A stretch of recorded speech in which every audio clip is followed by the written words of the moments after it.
Punição por conduta profissional. O Conselho Regional de Medicina caça registro de ginecologista condenado por violação sexual em Joaçaba. Mesmo após a sentença da Justiça, ele continuava a trabalhar. De chamadas para fixo de graça. Determinação da Anatel libera ligações nos telefones públicos da Oi em Santa Catarina.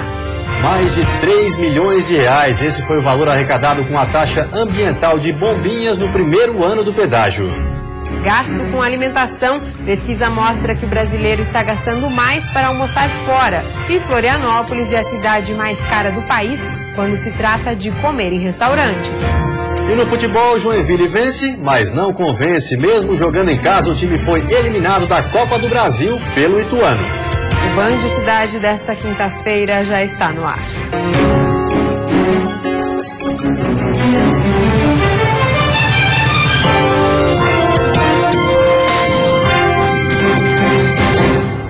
Olá, boa noite. Olá, boa noite. O Conselho Federal de Medicina cassou o registro de um médico condenado por violação sexual em Joaçaba. E mesmo após a sentença da Justiça, o ginecologista continuava trabalhando. O ginecologista Sérgio Rodrigues Torrico teve o registro cassado em decisão que confirma a pena já pedida pelo Conselho Estadual. Esse outro médico, que é membro da Delegacia Regional do Conselho, explica que a pena foi aplicada depois de criteriosa análise. Os casos de assédio sexual, eles sempre têm algum problema nos meios de prova, porque são casos que ocorrem, às vezes, somente entre os dois personagens, né, e não há nenhuma testemunha. Então, muitas das denúncias que chegam aos conselhos, às vezes elas não vão para frente porque há a falta de provas. Para condenar alguém, é necessário que hajam evidências muito grandes ou, então, provas concretas. O caso veio à tona em 2010.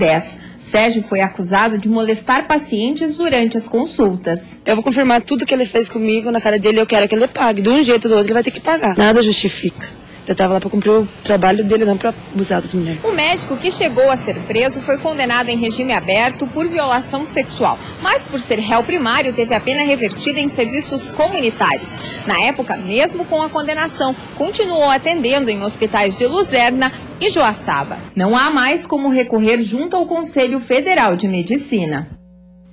Chegou ao fim a cobrança da taxa de preservação ambiental de Bombinhas nesta temporada e os resultados foram considerados positivos.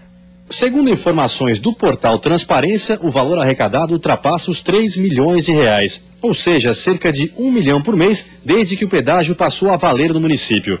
A lei que instituiu a taxa prevê que a cobrança ocorra de 15 de novembro a 15 de abril de cada ano. Dificuldades na instalação do sistema fizeram com que o município só passasse a cobrar em 6 de janeiro, ficando de fora o período do Réveillon.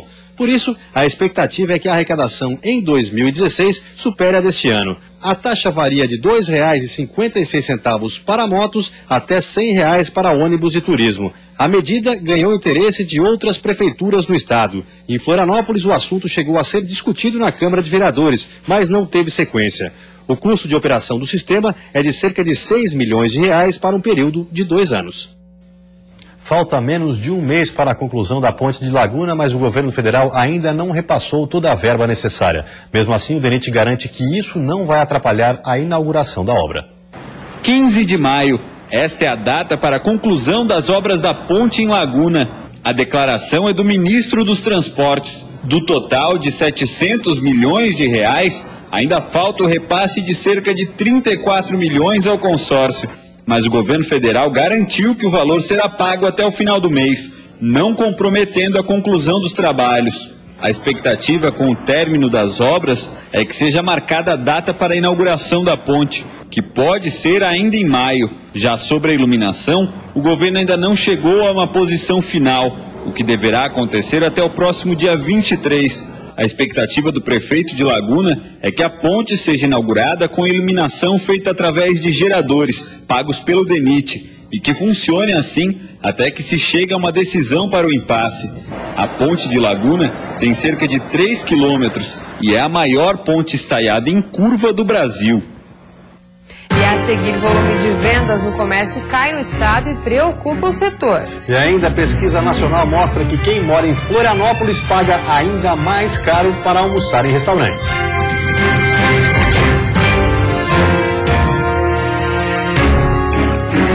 Band Cidade. Oferecimento. Todo mundo tem um grande motivo para comprar no Queires.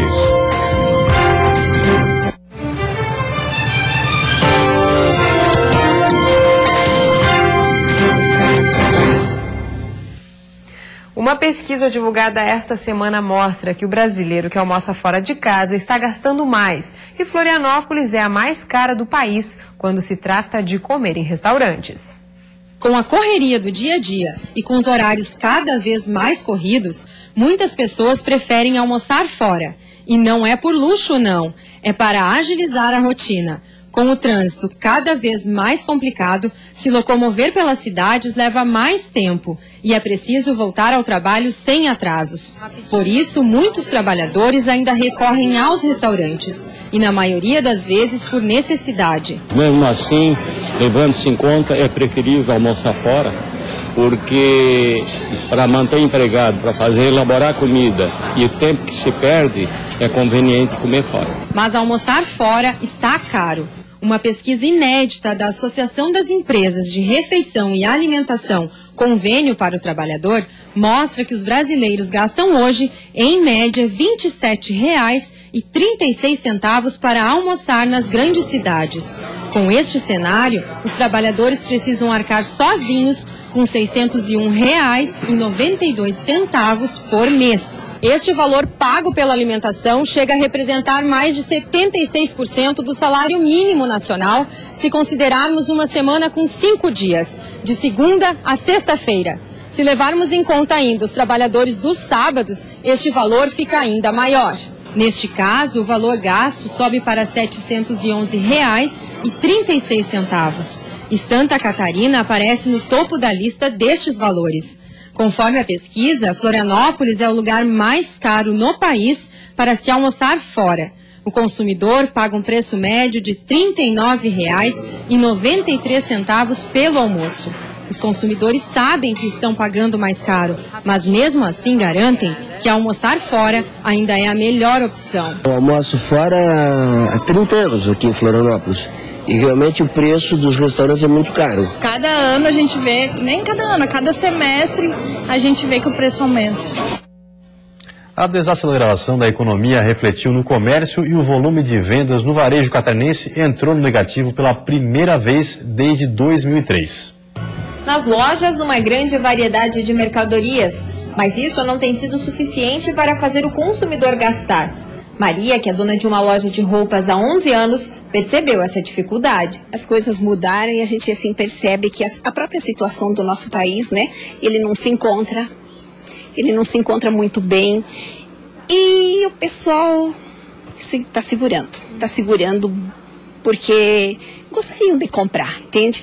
Mas pensa bem, tudo aumentando, né? Tudo aumentando e comida é aluguel, é luz, é água. O pessoal acha que está dando prioridade à comida. Segundo a FEComércio, no acumulado em 12 meses, o volume de vendas do varejo catarinense recuou 0,4%, entrando no negativo pela primeira vez desde novembro de 2003. Reflexo da desaceleração da economia. Os dados condizem com a realidade do Brasil. Segundo o IBGE, em fevereiro, o comércio registrou, em relação a janeiro, uma redução de 0,1% nas vendas. Comparado ao mesmo período do ano passado, a queda é de 3,1%, o que, em termos de comparação, é também o pior resultado desde 2003 para o país. Diante do cenário, os lojistas se viram como podem. Haja jogo de cintura para equilibrar as contas e continuar cativando os clientes. Eu trabalho há 40 anos no comércio, era muito diferente.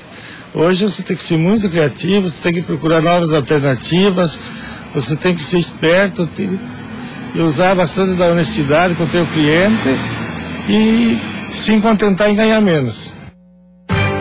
E a seguir, regata de volta ao mundo. Barcos fazem testes na água para a prova do próximo sábado. E no futebol, o Joinville vence, mas não convence. Mesmo jogando em casa, o time foi eliminado da Copa do Brasil.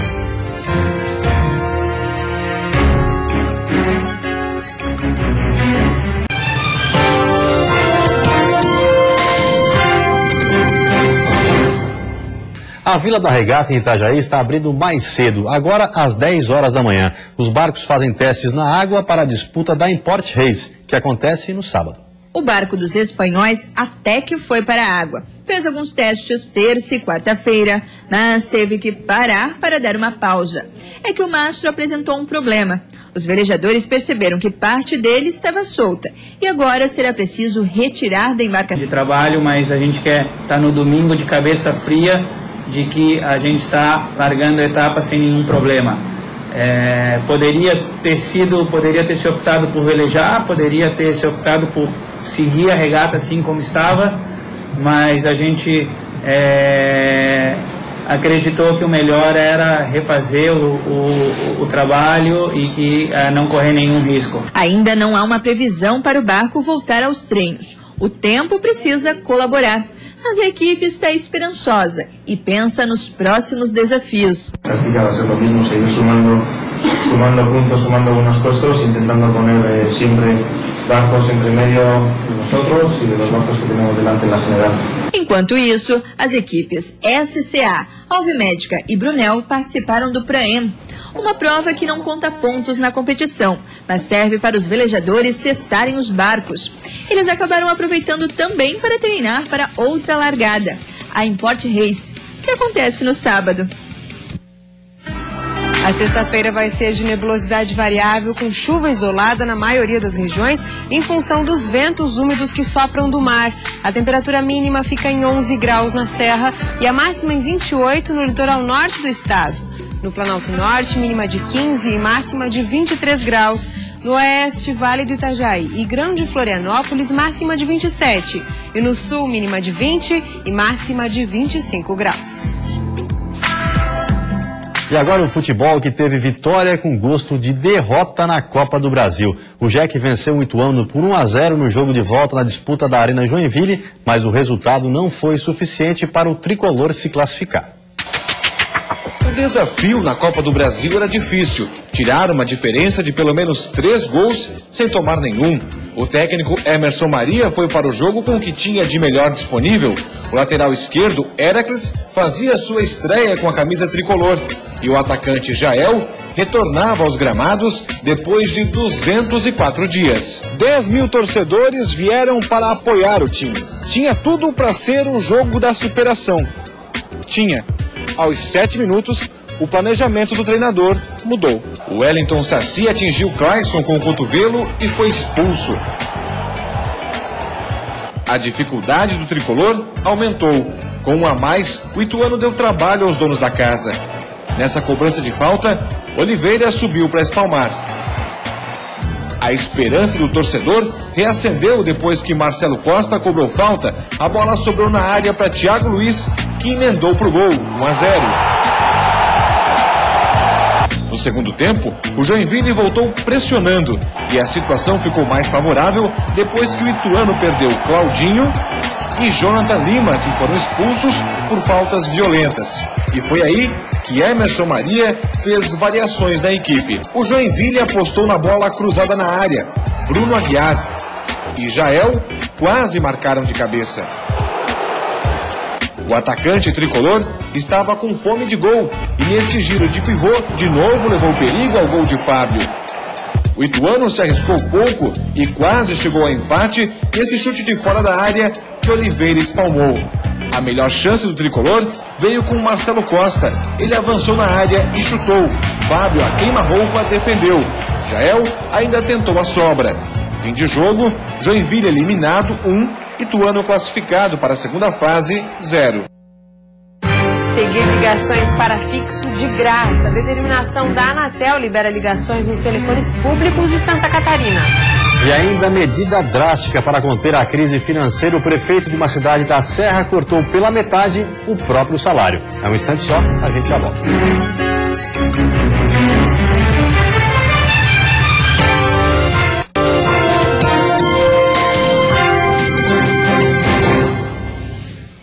Desde ontem, os telefones públicos de Florianópolis estão liberados para ligações locais para números fixos. É uma medida encontrada pela Anatel para chamar a atenção da companhia telefônica Oi. O problema é encontrar orelhões funcionando. A liberação se repete em todo o estado, onde a Oi possui cerca de 30 mil orelhões. Quem quiser ou precisar fazer chamadas para telefones fixos vai ter direito a discar de graça pelos próximos 6 meses, período de duração da medida. Eu acho que ia ser muito acessível para as pessoas o acesso livre aos telefones públicos, porque é um meio de conexão. Eu acho justo, né, já que, afinal de contas, se tem uma punição, então é uma forma também do usuário estar sendo beneficiado de alguma maneira. Já aconteceu de precisar e não encontrar. Só enfeite, né? Mas serviço que é bom, nenhum. A penalidade foi aplicada pela Anatel, a agência nacional que regula o serviço. Difícil é achar aparelhos disponíveis. É que muitos telefones públicos, apesar de estarem à disposição dos usuários, não funcionam corretamente como exigem as normas. Pelo menos 90% dos aparelhos precisam estar em condições de uso. Em Santa Catarina, o percentual só atingiu 75%.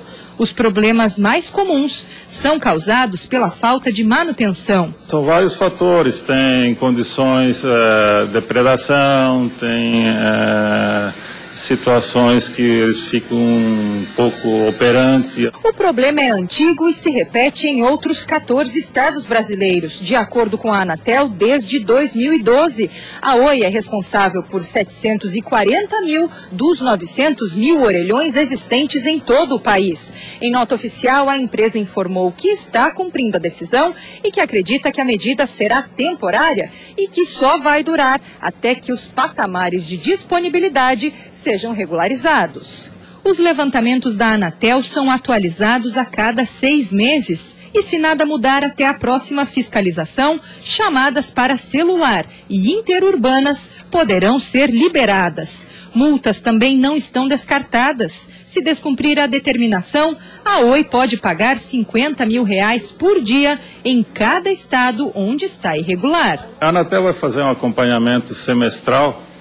E se não for tomado nenhuma providência por parte da concessionária, as penalidades vão agravando.